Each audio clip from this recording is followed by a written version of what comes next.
What's that? Tua completed 2 deep bombs in practice to Tyreek Hill. Man, you keyboard warriors better watch out.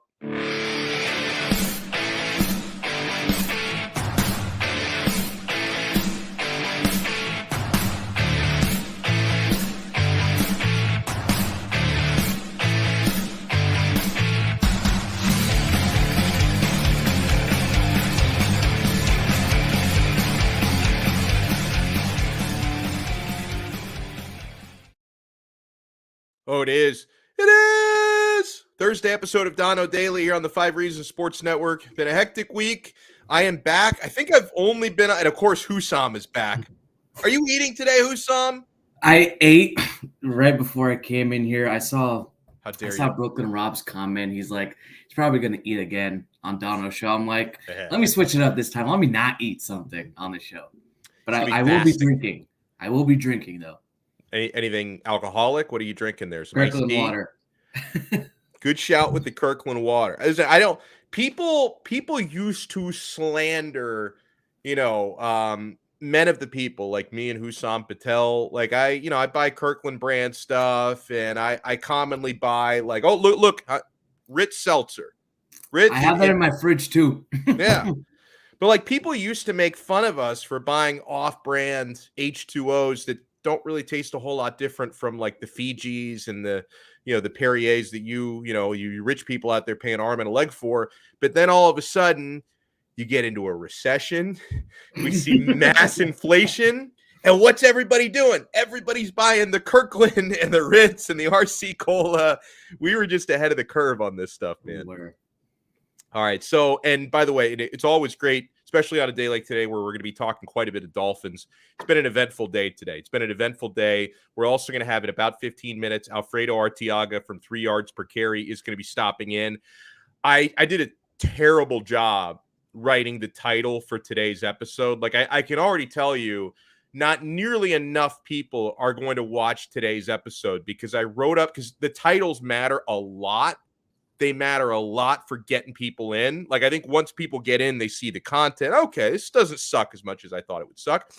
But I wrote up the title for today's episode, and I didn't have a chance to change it before Tua said what he said that got, at least before I saw it anyway, before Tua said what he said that has gotten people excited, has gotten people worked up. And it's the same thing, right? If Tua is going to come out and make strong statements about the haters, all that's going to happen is the people who already love him are going to love him even more. They're going to be empowered by his words. He's subtweeting you, Alex. Yeah, but I'm going to let people in on my offseason strategy in a second. As I'm not the bad guy. I'm not the boogeyman. Yes, you are. You're the bad guy. You're always the bad guy in this scenario. I've been the bad guy on this before. But, when Tua says strong words like he said, it's only going to like really empower the people who love him. They're already sending designs for his Hall of Fame bust to Canton. Like, guys, just have this ready because in like 20 years, you're going to be putting this guy in here. And it's going to just like anger the people that just childishly do not like him. And like, listen, man, I've criticized Tua as a quarterback before, but I'm not one of these obsessed creeps living in mom's basement who just go out of my way to slander the guy. And Nate Geary, a Buffalo guy. Have you seen Nate Geary on Twitter? God, I think I've seen. I do not follow him. I think I may have seen some of his exploits retweeted before, and yeah, it's a horror show. But let's watch. Let's go to the tape here, and I thought this was pretty cool. Kudos to Marcel Louis Jacques for putting this in my timeline. Here is Tua Tagovailoa, as Marcel points out, coming out of his shell. Yeah, well, like I said, all the bad news I hear from Ann. Ann tells me, hey, I don't know if you heard about this, but they say that. I'm like, Ann, why would you want to bring that up to me? But she brings it up just so I'm aware with the questions that you guys are going to ask me. For me, it's just zone that out. I mean, we come out to practice. Everyone else, Twitter warriors, keyboard warriors, whatever you want to call them, they're not out here practicing with us working hard. So I don't know if you guys recorded that last one to Tyreek, but We're not allowed to film that. So I don't know about you, but that looked like money. Yeah, well, like I said, all the bad news. Hold on. Money. No, okay. I like this. I like this a lot. I like the fact that, first of all, Tua, he looks very confident, which is something I've been looking for, because I can't criticize him for things in the past and then not actually be impressed when he starts to actually look like internally and externally he's working on some of the things that I've criticized him for. So I'm happy with the fact that he looks like he's got confidence, he's joking around with the media. I think it's obvious to see, like, anyone who has watched Tua speak this offseason, or if you watched all the footage that came out of his charity event at the Hard Rock a couple of months ago, it's pretty obvious to see it. And I've been told from people behind the scenes as well that he's very empowered by Mike McDaniel and the sort of confidence that McDaniel puts in him, that's something you can see outwardly with Tua, and internally he's telling people like he feels very good. He's in a good place mentally and football wise. He feels very empowered by the current coach. And listen, for him to call out the Twitter warriors, the keyboard warriors, I do believe, Hussam, in internal motivation, and I believe adversity, even if you may have to like exaggerate it to yourself, I do believe it can make athletes, and really doesn't matter what you do, any line of work, whether you're a freaking athlete or a graphic designer. I think if you motivate yourself with stuff like this, it can make you better. So I like the fact that Tua Tagovailoa, he claims he doesn't go out of his way to read this stuff, but Ann, the communications director, will make him aware of some of the quotes and some of the keyboard warriors. I feel personally attacked by that, by the way, because I feel like he's going after me. He's going after Juan Cardona from our network. He's going after Clump. He's going after Sordy and my friend TD Finn's talk. So I feel personally attacked by this, but I am happy that he is using this for motivation. And yeah, Hussam, what he's referencing there when he put out his hands like he's making a catch. I was not out there today. But hearing from the reporters that were out there today, completed a number of deep passes today. Yeah, you see that, Cash, including a couple of deep balls he completed today to Tyreek Hill. You want me to do it again? Yeah. There we go. Yeah. Is that Monopoly money, or are those ones? They're $1 bills. Fair enough. And 120. Oh, there you go. That's the serious cash. I wonder if Tua's going to start throwing $20 bills instead of $1 bills. Now, I wanted to say about, listen, here's how the rest of my offseason is going to go, right? Because, again, I have been and will continue to be till actually proven otherwise, because him speaking today, that doesn't really change anything. Like, I'm happy he's got confidence. I'm happy that he's motivated, but I'm not going to look at that and say, yep, he's ready to dominate. I've actually got to see it on the field. I've been skeptical, but I'm not going to go out of my way. I'm not going to go out of my way until August at the very earliest to say negative things about Tua right now. It's one thing to do it during the season. It was one thing to do it like immediate off season when we're still reviewing what happened in the 2021 season. As far as I'm concerned, and I am a Miami Dolphins fan. I know I'm wearing Hurricanes gear today. I'm also a Miami Dolphins fan. I am rooting for Tua to succeed. I love my team, so I'm not going to say, well, I love my team, but I hate my quarterback. I want this guy to fail miserably. I root for everybody who puts on the uniform. And I think Tua is a great guy. So on a personal level, I root for him to succeed. So right now, there's no reason to pick the guy apart, Hussam, because what am I supposed to do? If I catch wind of him throwing an incomplete pass in practice, am I supposed to rip him for that? Like, there's no reason. They're not playing real games. I'm rooting for him. There's no reason to criticize Tua right now.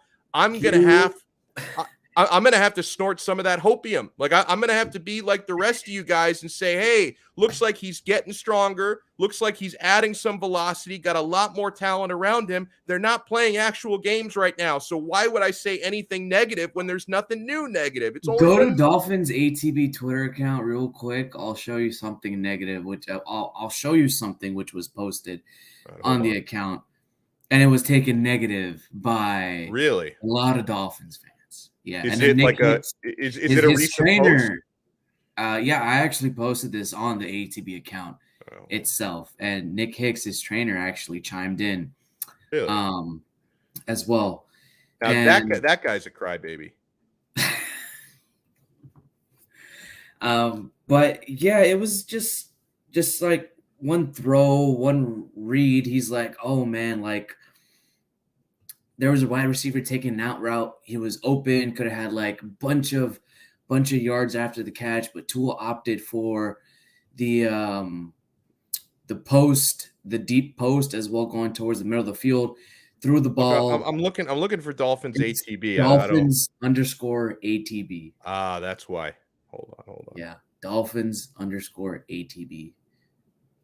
You really should have gotten the version that doesn't have the underscore because that would be a way easier. That's thing how to find. that's how the network does it. Now you go to media. Media, okay. Down a little bit Hulk more. I want to watch Hulk Hogan. Right there. Right here? There. This one? All right, so you want me to play Yes. this video? Yeah, it was posted by Keon Crossan on his Instagram, and then it was taken down. Okay, so let me just read this for the people who are partially visually impaired like me who cannot read small print. From Keon Crossan's IG, Eric Ezukama motions to the right side of the offense. Tua with a dart over the middle with ample protection. Looks to hit his hands. Oh, all right, here we go. So I'm very curious. You gotta pause it, then put it in full screen so that way everybody can see. Hold on. What's going on. And then you can explain to me why someone would take this negatively. I don't understand. Hold on. Is there sound or no? No sound. No sound. Okay.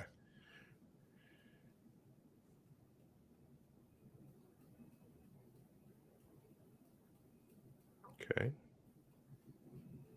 Drops back, scans the field. Passes drop. But if you go towards the middle, if you pause it, I'll tell you when to pause Tell me when to pause. And pause. You see on the very far right-hand side of the field, if you scroll it back just a little bit. Okay, hold on. Scroll it back just a little bit. A little bit more. A little bit more. A little bit more. A little bit more. Right there. Right there? So right there, Tua's getting ready to throw that post at the same time. However, if you look, there's like 3 defenders again on the right side of the field, and it looks like a pick play. I think it might have been Hill that's part of the pick play, but one of the receivers straight up just pulls an outside move to the right. So if you play it, then pause. So very quick play, then pause. Boom, right there. Yep. You see him wide open? Yes, sir. So people were reacting negatively as to why Tua did not throw that out route when I believe it might be Tyreek Hill, who's open, wide open. No defensive back near him that can tackle him and gain more yak. Okay. Now the problem is, again, Alex, as you said, people were hating on this throw because he didn't take the easy way out in practice. But then you go to the real games and you're like, why does Tua always go for the easy throws? Why doesn't he ever throw deep? That's a great point. He's throwing deep in practice, exactly what he should be doing, and now he's receiving some hate. And so what was the problem that Hicks had with it? The hate that it's a practice play. He should be doing these kinds of. Okay, I agree with him on that. I don't agree with the fact that he's got to whine about every little thing that people tweet about Tua, but I do agree with him in principle about the point. Of course, but that's just one of the things that Tua was talking about in the presser today. Just people whining and crying over stuff that happens in practice when they're not really there. Well, let me play. Alfredo Arteaga is going to join us in a second. Let me play one more quick bit here. We heard from Tua calling out the keyboard warriors. Let's watch and listen to Mike McDaniel, as you can see this tweeted by Omar Kelly, justifying Tua's arm strength on a day he throws 2 bombs during 11 on 11s. Get a receiver down the field past, I don't know, 55, 60 yards when in what we call one hitch timing. So it's about, you have to have a prerequisite arm strength to be able to throw it 60, in my opinion. And then if you're not going to be able to anticipate and you have to see something happen before you do it, you probably need to throw 70 because you have to wait to see it, and then the receiver gets down further. Hopefully you have the protection. The way we've always operated since 2005 when I got in the league is if a quarterback can see the defense and is accurate, then you just see if he can throw it 60 yards. I think he might have had a 55-yarder today, but that's why you hear no cause for concern at all from the players, because they know that too. Like he's plenty fast, and the great thing is he sees the field.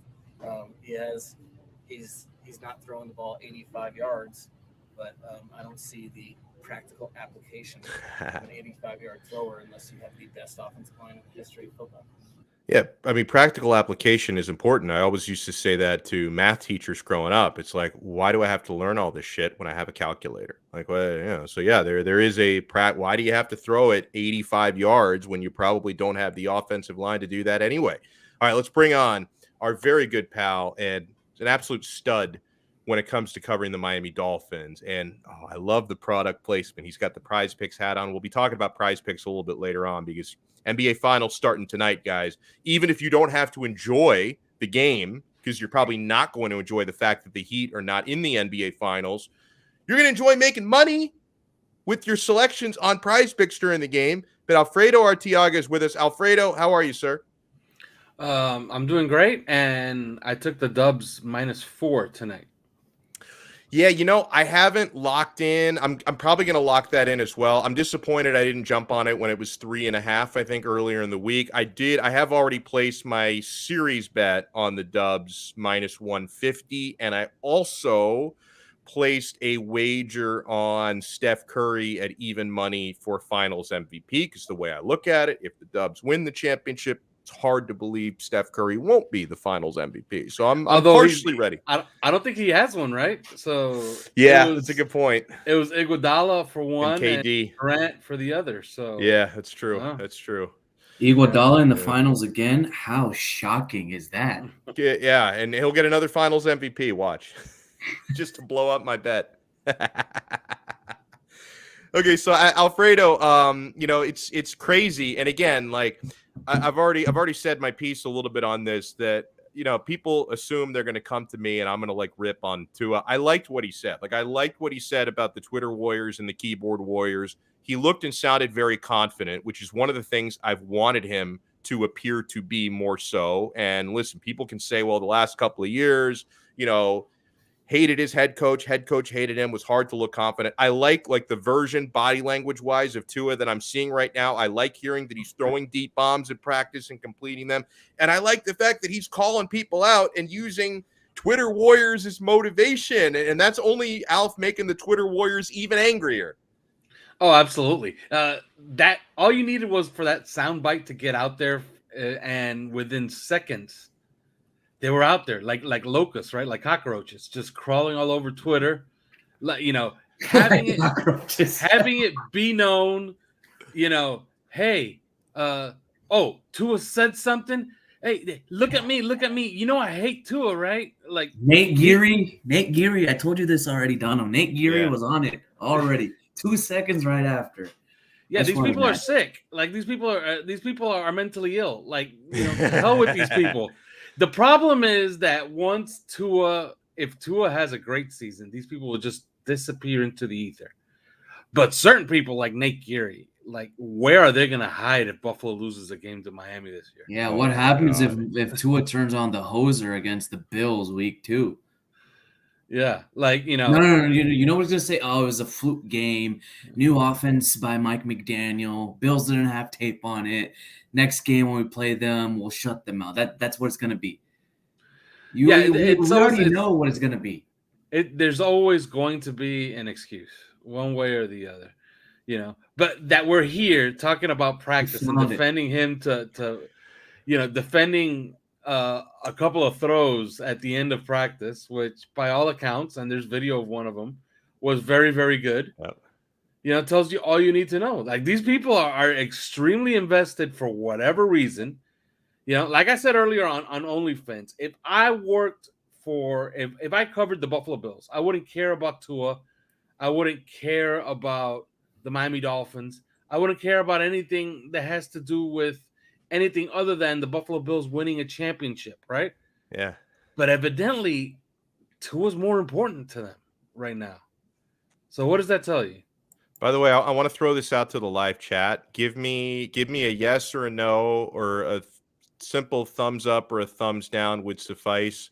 Should I invite Nate Geary on the show? Because I would love to chat with him. You getting the I'd thumbs love up? to chat with him too. And I'm not going to tell him that I'm going to let Hussam come on and try to ambush him, but I'll be honest with him. Like, I'll say, Nate, I think it's important to get your side of it, because I'm a Tua skeptic. I'm not a Tua hater like you are, Mr. Geary, but I'm a Tua skeptic. And honestly, I kind of find that there's not enough balance on this show. No disrespect to the individuals who join us frequently, but I bring on way too many Tua lovers. I don't present the opposite argument enough, right? So okay, there we go. We're getting some yeses. I actually know Alfredo, so that go from him. Well, Oh, I'll tell you one thing. I do a Buffalo Bills podcast called the Rock Pile Report, and Oh yeah, You do? yeah, I didn't know that. I go on there all the time. I know Oh. those guys that. yeah. they do it. I've had a couple of them on too. They're crazy, but they're funny too, man. They're Nice. awesome. They're great guys, and they've asked Nate Geary to be on with me while I'm on there, and he just won't show up. Really? Mm-hmm. That's By the way, why- Frank- you know what? that's Okay, why- so By the way, that's Frank why Gore just Donno- retired. By the He way, did? So, yes. Yeah, Fitz retired. Alex Mack retired. I'm wondering Wow. if Mike McDaniel can bring Alex Mack on as a consultant. That would be cool. Let's bring Fitz on as a consultant. Best You already know how quarterback, that's gonna go down. best quarterback to put on a Dolphins uniform in almost 20 years, Ryan Fitzpatrick. But no, but I digress. So yeah, Alfredo, something else I wanted to ask you about, because I saw Barry Jackson tweet this today. This is a little bit of a surprise to me. I don't know if you felt the same way, that Connor Williams said that his understanding is he's going to play center for this team. I just assumed left guard, which is statistically his better position. So do you think it's a good idea for Connor Williams to come in and play center? Well, they have, before they had a Politburo of a bunch of incompetents trying to run the entire offense, right? Now they got about 7 or 8 guys that have had experience with offensive lines, and I'm pretty sure they're coming to these conclusions together, right? In a consensus. So if they think that that's the best way forward, then who am I to argue with it?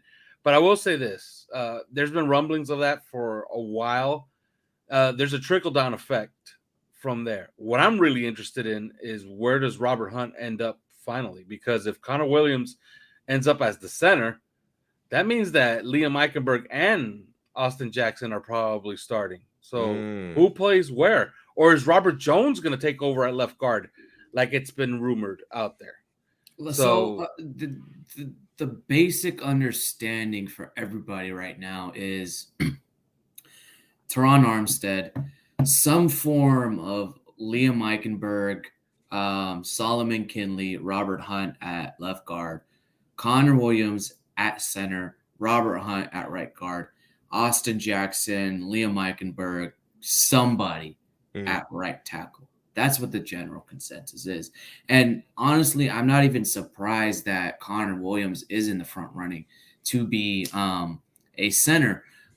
Just knowing about Michael Dieter from Wisconsin, Wisconsin is a very power-based offense, just their running style. And this is an outside zone scheme. Right. And I tweeted about this a little bit earlier on with Connor Williams.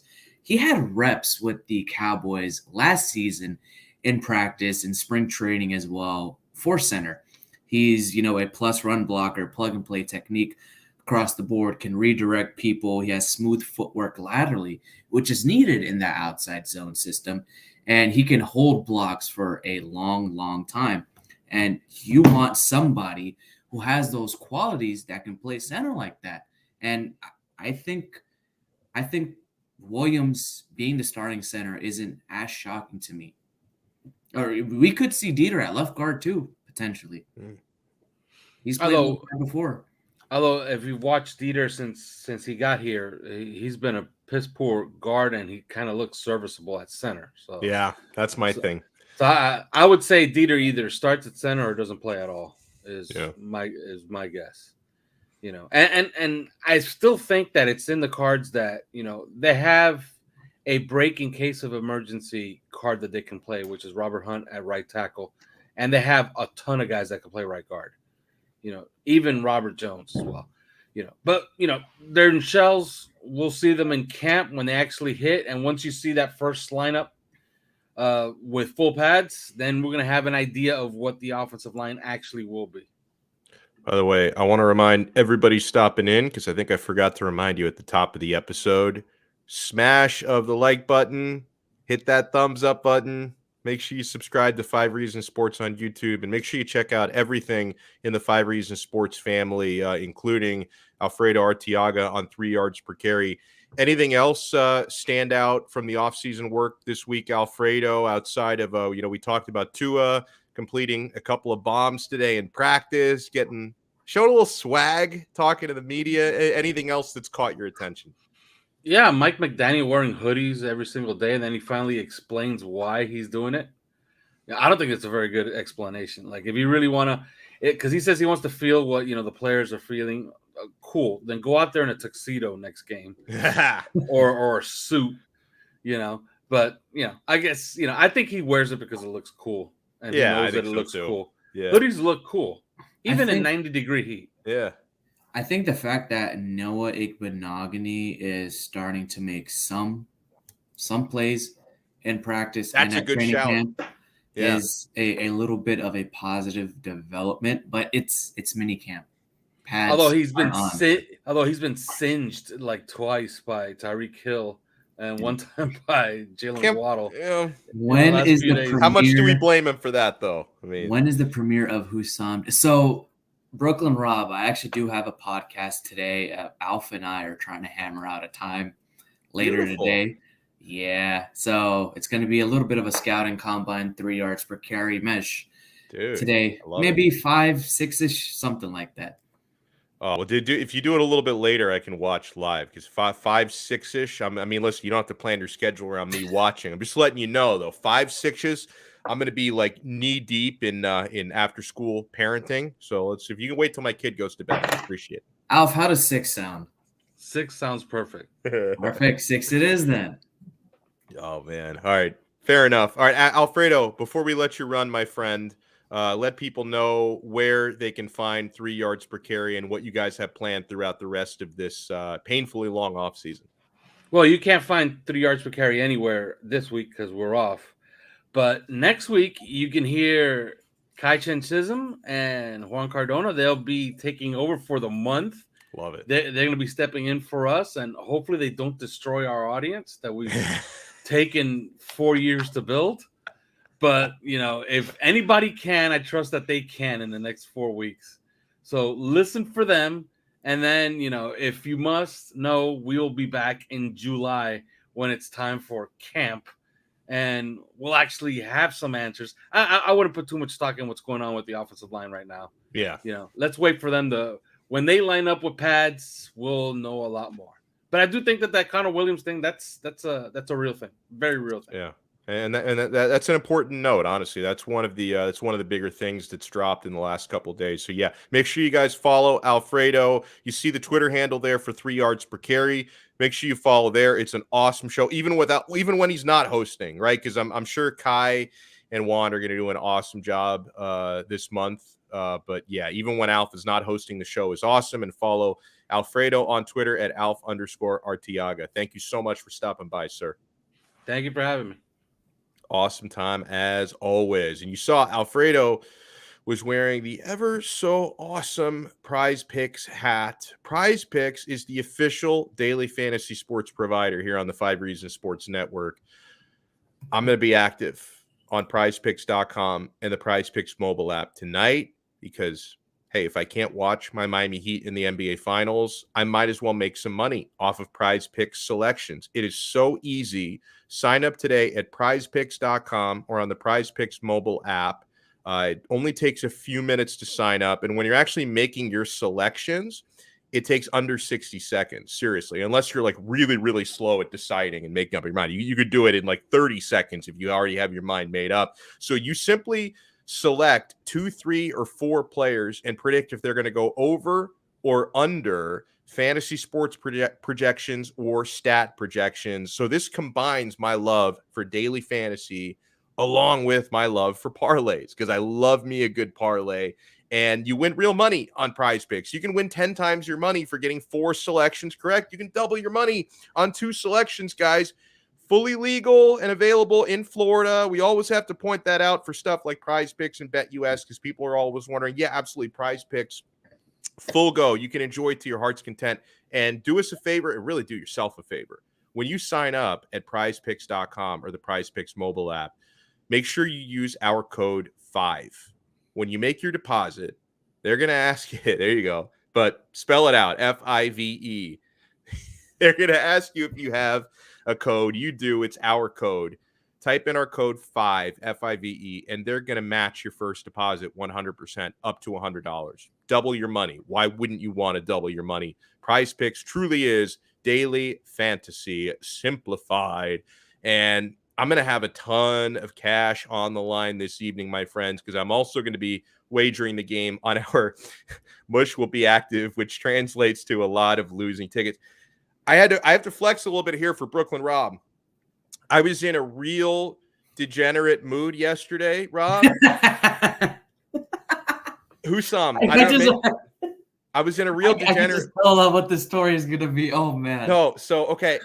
I figured out, and betus.com, by the way, is the place to do this, the live betting. I've started to use live betting more at betus.com, which is our official sports book, full-service sports book, fully available in Florida. Like Husam, we're getting to that time of year where there's not a whole lot going on pretty soon, especially once the NBA Finals are over. There's not going to be a whole lot going on. And so sometimes I'll wake up in the morning, I'll log on to betus.com, and I'll look at what's going on in live betting at like 9, 10 in the morning. I placed a live bet yesterday on Taiwanese basketball, and I won my live bet. Taiwan Power Company, I think, was the name of the basketball team. They had like a 5-point lead with about 5 minutes left, and I think I got them at like minus 230 on the money line to win the game. And I made some quick money because the game was over within 5-10 minutes, and the money goes right into my account. It's fantastic. And I bet like I think like a Middle Eastern soccer game. I live betted a couple. No, actually, no, it wasn't that. I actually bet the Champions League final was what it was last weekend. I live bet Real Madrid. They were up 2-1 in the 87th minute. I'm like, well, let me live bet Real Madrid. The odds were like minus 450 at that time, but they're going to hold on, and they did hold on. So I won some money at betus.com. So live betting, take advantage of the live betting because they have dynamic live odds being updated all throughout the games. And at betus.com, guys, they have every sport, every game you can possibly imagine. If I'm betting Taiwanese basketball, you figure you can find a lot of stuff at betus.com. Sign up today, and when you sign up, use our code 5RSN125 for a 125% sign-up bonus. Sign up with our code 5RSN125, and you can live bet Taiwanese basketball with me. And no, I didn't watch the actual game. I didn't know where to find it, but I saw the live. A bunch of money. You just threw a bunch of money on BetUS. Like this is worse than like betting fourth quarter games of USFL. I have bet on USFL, but I'm 0-2. Or Mac Action Tuesdays. Oh, I bet a lot of Maction because you know what? Every time when there's like a Tuesday Maction, I text my pal Lee Sterling and I'm like, Lee, I don't know anything about these teams. Who are you betting tonight in the Maction? And he'll tell me, and I'll bet Lee Sterling's pick. He doesn't know anything about Taiwanese basketball, though. I am the expert in that. So if you guys need Taiwan basketball picks, you come to me, not to Lee Sterling. I'm 1-0 betting Taiwan basketball. So now that I've basically I'm full. Well, I write mostly at 5 Reasons Sports and ATB Network now. I do a lot of college stuff. So at FinManiacs, I would look at the top 3 games, some of the lines, the picks as well, and it would have the betting lines on there. So now you're gonna get betting lines at 5 Reasons Sports on college football games now from me. And who I think will win. I like that. And I haven't actually done this, Brooklyn Rob, but they do have odds on this at BetUS. I'm glad you brought this up. You can bet esports. Yes, you can bet esports at BetUS. No. I was thinking about Madden simulations. Oh, simulations. Oh, no, I didn't. That didn't compute. Like, you can bet on actual people playing each other is what you can bet on. Oh, yeah. They're like the pro. I've never actually done this and I've seen it. That's another thing. Sometimes on the live odds, it'll be like you can bet on people playing NBA 2K or Madden against each other, but I don't know enough about like the swings and points because I can see like Joe Schmo is up like 10 points in NBA 2K with 3 minutes left, but I don't know how common it is in a fake basketball game to lose a 10-point lead. So I got drafted by the Detroit Pistons in 2K22. Really? Yeah. I didn't even know they had drafts for that. It's miserable. Well, it's my career mode. So I'm like working my way up to the top. Time to get like starting, starter minutes, some points and shit like that, But I was disheartened. I'm like, I wonder if BetUS and Prize Picks has money lines on, like, if you could make your own, like, if you can like make your own personalized bets on what you do. Like, imagine the future of betting in that. Yeah, that would be big. I mean, I remember like just a few years ago when somebody told me about live. I don't remember how long ago like live betting became readily available on the online sports books. But whenever like someone was explaining to me, I'm like, oh, you'll never be able to do that. Are you kidding? Live betting? No, they've gotten so good at this. So who knows? Imagine if you could live bet what would happen in TV shows or movies. Ooh, I mean, you can live bet WrestleMania. For what that's just kind of like it's not real. Right, but I mean under over on Usam eating during show. We should make a line for that. Can you imagine? Should have a line to see if I would be eating on Donno Daily that day. We should. Where's Ethan? Ethan needs to get with these folks. Like, we could make a ton of money on this. We could. Well, yeah, because you're gonna cheat and you're gonna bet on yourself. I'm not gonna cheat. Like, if I happen to have it, boom. No, you're gonna see like, oh, Hussam Patel eating a bratwurst is plus 700 today. Oh, here I just decided to eat a bratwurst today. Here we go. Oh man. All right, listen. I don't know. I think we've covered everything we need to cover today. If you're just tuning in, like over the last few minutes, you're like, what is this? I came here for off-season talk and Mike McDaniel and Tua. We covered all that, bros. If you missed the earlier parts of the episode, I feel bad when like I see some people pop in like right when we're about to wrap it up. They're like, I'm here. Sorry, I'm not much longer. So if you missed the earlier parts of the episode, the YouTube replay, it's probably already available and it's going to be available. It's a good thing we have replay. It's like DVR. Nobody uses DVR, but it's useful. Yeah, I haven't used DVR in a few years because I'm either watching live sporting events, and I'm not one of those people like my father does this, and it drives me crazy, where he will like pause when he gets up to go to the bathroom, or he'll sometimes like rewind during the game to see a replay that he missed, and then he forgets like during the commercial to fast forward and catch up. It's the most annoying thing in the world. Like if nowadays, what me and my dad do is if we have it on our phone, if we need to use the restroom, we put it on our phone, then go use the toilet. I've done that. I have done that before. But no, so my father, he's terrible with the DVR because like when I'm watching a live game at home, if I have to go to the bathroom, I have to go to the bathroom, or maybe I'll take my phone with me. I don't pause the game. He'll pause it, and then every time he forgets to fast forward. So sometimes, like, I'll be watching a Heat game with my dad, and like Max Strus hits a big shot, and then I'll tweet about it, and then I realize that happened 4 minutes ago, and like it just happened for me now because my dad forgot to fast forward back and catch up. Mush everybody, Donno, tonight. Listen, I definitely want to mush the Celtics if I can, because I already placed a series bet on Golden State, and I'm probably going to bet Golden State for the game itself tonight. So I think I probably just mush Golden State in even saying that. But yeah, for friends, we will wrap it up. Damn it, Alex. You know we don't want Boston to win. You know that. Nobody does. Outside of Boston, nobody does. Ciao. You know that. And it should be the Miami Heat.